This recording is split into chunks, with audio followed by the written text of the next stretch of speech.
So this morning I started thinking, which can in my world sometimes be dangerous because I get ideas all the time about things that I want to do. And I've been wanting to do something that helps people to understand not only what I go through as someone who's disabled and has rare diseases and various illnesses, um, but like how do you navigate that? How do you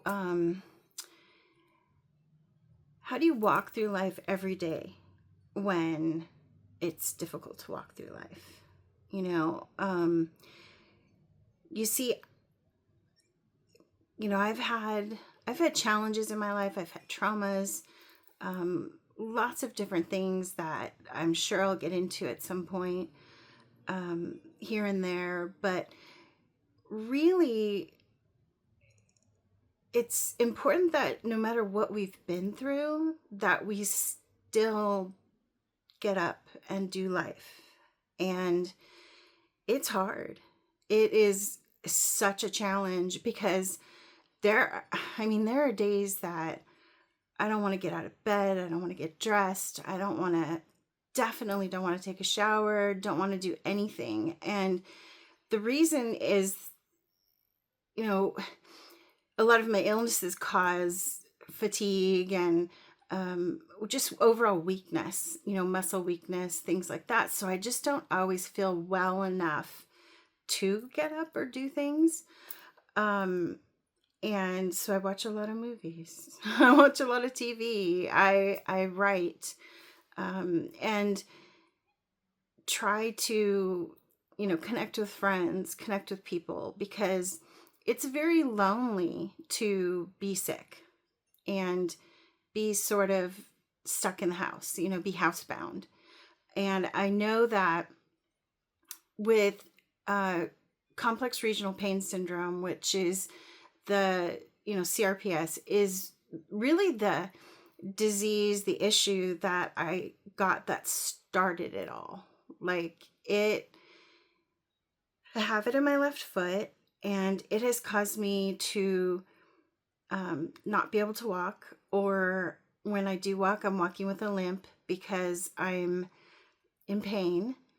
And a lot of people suffer from this, even though it's rare. There are a lot of people that have it and deal with it on a daily basis. And CRPS is, it not only affects usually it's a limb. It could be a joint, like a knee or an elbow or something. But I've seen people who have it in their face, like it's what it does is it causes swelling, redness, skin changes that are like really bizarre, shiny and just awkward. And the pain is, if you take a look at the McGill pain scale, which is the scale that goes from 0 to 50, there are various things. It's a chronic pain scale. And so there are various things that are listed on the scale. And like a fractured bone is listed as a 20. And you have all these different things, terminal cancer and et cetera, as it goes up the scale. And childbirth without medication, so just natural childbirth, is listed as a 35. And then there's nothing until you go up to 42, and that's where CRPS is listed. And then there's nothing up to 50. So it is the most brutal and excruciating pain that you can have. And the problem is that it's not over when labor's done. Like it's 24/7, 365, year after year. And so it has been dubbed the suicide disease because, for obvious reasons, it steals so much of our lives. And it can be very difficult emotionally, mentally, to cope with. Knowing that you're going to have that type of pain, um, it, day in, day out, sleepless nights, um, not being able to go places. Like, I can't like go walk around the mall. If I want to do something like that where I have to actually walk, I need a wheelchair.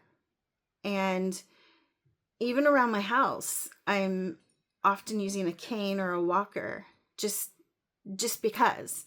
And part of it is that I was not only diagnosed with CRPS, but I also was diagnosed with Ehlers-Danlos syndrome, the hypermobility type, which is a connective tissue disorder. My joints, I think that affects my joints most of all, where it's just like every place where your bones connect are just in pain. And it causes all sorts of other issues, digestive issues and everything else. Though CRPS does involve the whole body, even though it's located in a limb or in a specific area, usually, it can do what people call spread to the whole body. And the way that I say that mine has happened is that it hasn't spread to the whole body, but the way that the body and the brain work is that in the middle of the excruciating pain, the body doesn't really know where the pain's coming from sometimes. Like it will apply the pain to other places. So my right foot can be in just as much pain as my left foot, even though I don't have CRPS technically in my right foot. So it's really bizarre. It's a bizarre condition, and it involves also the central and peripheral nervous systems. So you can just like have these strange nervous system crazy flare-ups, or I call them episodes, where your whole body is just like, I don't want to function right now. And with the CRPS, the EDS, then I was also diagnosed with POTS, postural orthostatic tachycardia syndrome, which that affects me constantly. It is this condition where your heart doesn't pump the blood back up from your legs. Like if you're sitting down, your blood will pool in your lower body. And if you get up like normal, your heart pumps the blood back up to your brain and you're fine. You can walk off. But with POTS, when you get up, there's like this pause and I get dizzy. I have fallen. Like I can't even count how many times I've fallen, just because you get up, you walk a few feet, and then it's like, whoa, the room starts spinning and you literally just collapse. Like every muscle in your body just decides it doesn't want to work anymore and you just fall. And I've actually I've broken both of my feet at the same time, twice. And the last time I took a serious fall, I broke 3 bones in my CRPS ankle as well as my leg. And so I had to have surgery, which ended up being the 4th surgery on the CRPS foot, which is, they think that is how I ended up getting the CRPS in the first place, was because of my initial surgery that I had repairing a sprained ankle, just a sprain that, my foot wouldn't stop hurting. It wouldn't stop rolling under. And so I had to have that surgery, and that's what caused the CRPS. And I'll never forget waking up in the recovery room of that surgery. I literally just like shot up, I'm sitting up and I instantly just started vomiting because I was in so much pain and I couldn't understand it. The nurses, the doctor, they couldn't understand why I was in so much pain. And that was in 2001. And so it took another 15 years before I was actually diagnosed, around there. And I first heard about CRPS from an orthopedic surgeon in 2012, where I went to go see her, and I thought, I'm going to need surgery again on my foot because it's, it was really bad. And I had just sort of resigned myself to the fact that I was going to have a limp, and that, I couldn't do things that I used to be able to do. And, I lost so many things. I lost being able to ride my mountain bike. I lost golfing, which really sucked because I really loved to golf. I lost walks and hikes and, things like going to the beach and taking a long walk and, things that were part of who I am. I was always very active and very much outdoors. I actually have a horse, but I can hardly ride him. If I can ride him, it's walking and the occasional trot. But I can't get him ready, like do all the tack and everything, and ride him. So I have to have someone help me. So that becomes a problem for me. And then with CRPS, you're also affected by the weather, and so if it's too hot or if it's too cold, I'm not able to even leave the house. Really, I'm stuck.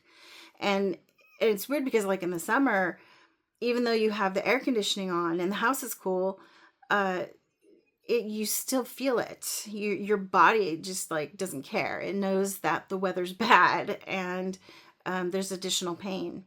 So in addition to the CRPS, EDS, and the POTS, I was diagnosed with PNES, which is psychogenic non-epileptic seizures.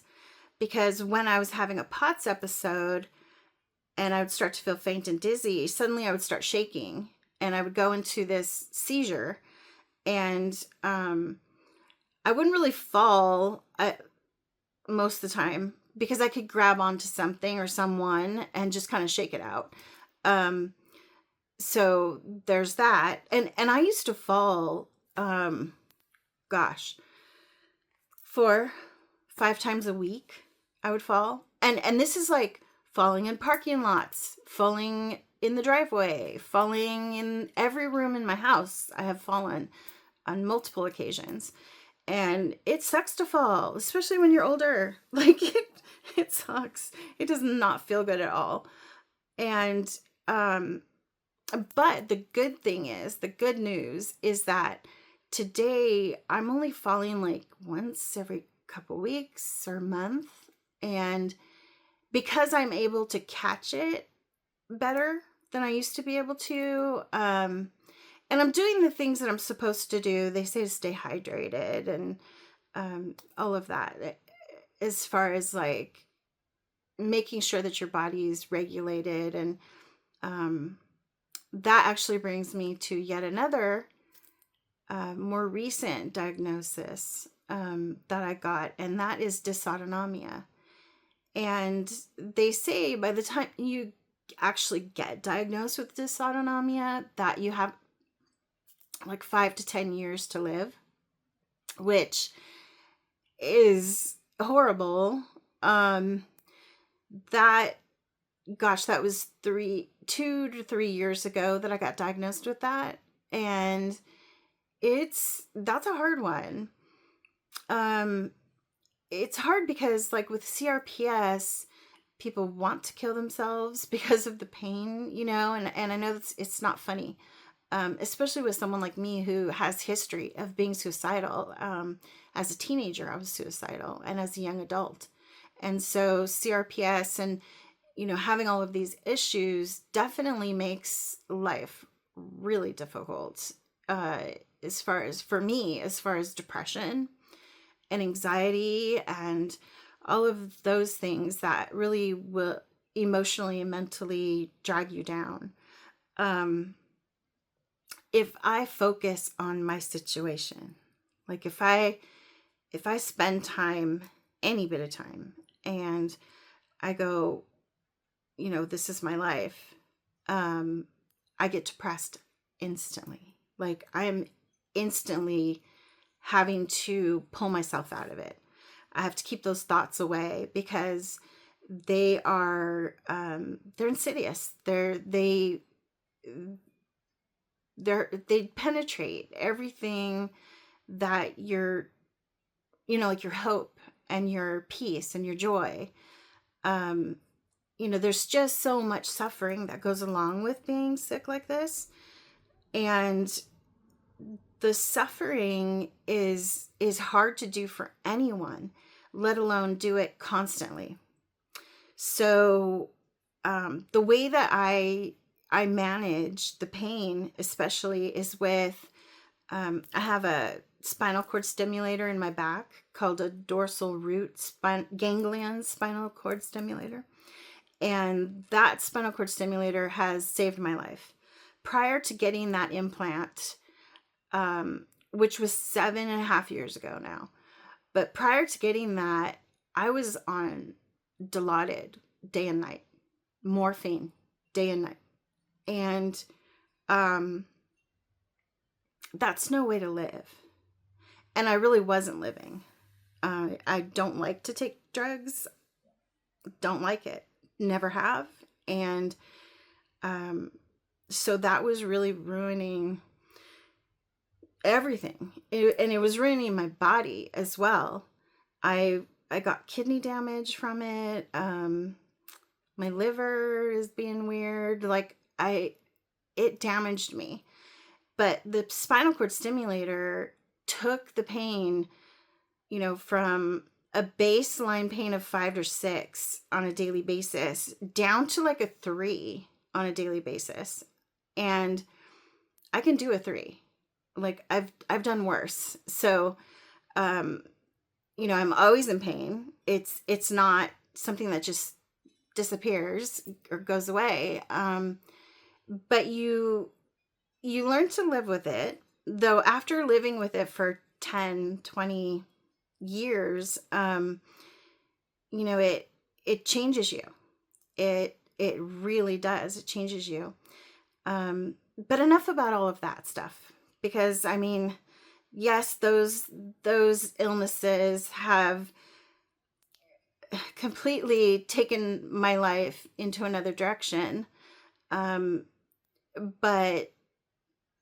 it's important to me to make sure that whatever life I still have is strong and positive, and that I'm doing something to contribute.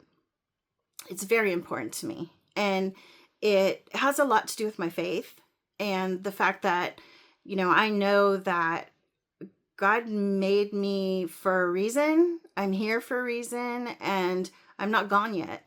And, one of the things that I'm most proud of after getting sick and, learning, and after being diagnosed, it took me like 2 or 3 years to like get to a point where I was like, okay, yeah, this sucks, but I can do something. I can still contribute. I can still find joy in the suffering. And it was not easy, and it's still not easy all the time, but I can find joy. I can smile. I can have fun. I can do things that are life-giving and life essential, that I just couldn't do before. Early on, I couldn't do it. And all of those conditions actually caused me to become obese. I gained 100 pounds because of the immobility. That caused diabetes. So now I deal with that on a daily basis, or should I say hourly basis. Diabetes is no joke. It's brutal. And then this dysautonomia thing came up as well as the diabetes. And, it is what it is. And I have to say that, doing it anyway, we have to just do it anyway, life, to participate, to have friends, to make friends, to do something that contributes to the world that we live in, and to society. We're not dead yet. And my life is not over. And so I would go, I would think, okay, well, I can't do this, I can't do that, I can't work anymore, which, I really loved my job. Like, I really, really loved my job. I lived for my career, to a fault, actually.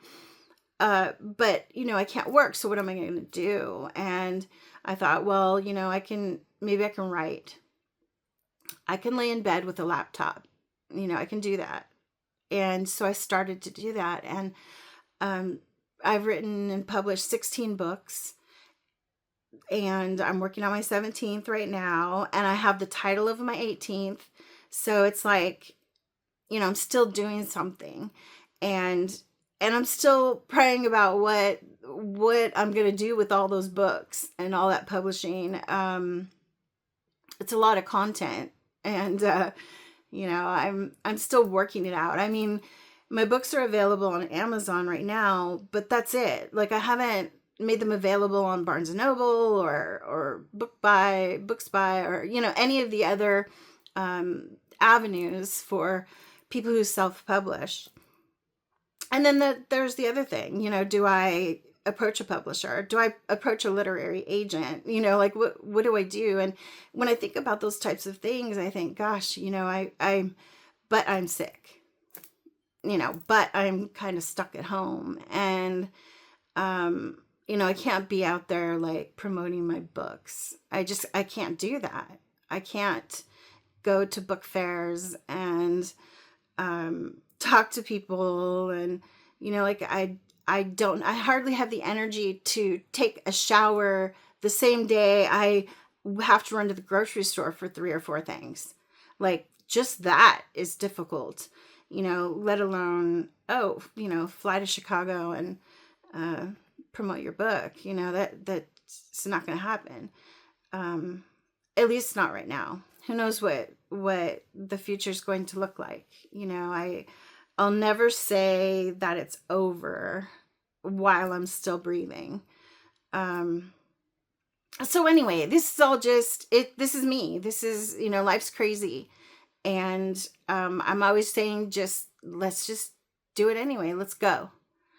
So I decided to do these videos, and hopefully someone will, relate on some level. Hopefully someone can be inspired to get out of bed and try, even though they're dealing with crazy illnesses like I have. And again, if we're still breathing, we still have purpose. We still have a reason, to be here and to love people and impact people if we can and where we can. And so if you've gotten this far, kudos. Thanks for listening. I love you, and I will see you on the next one.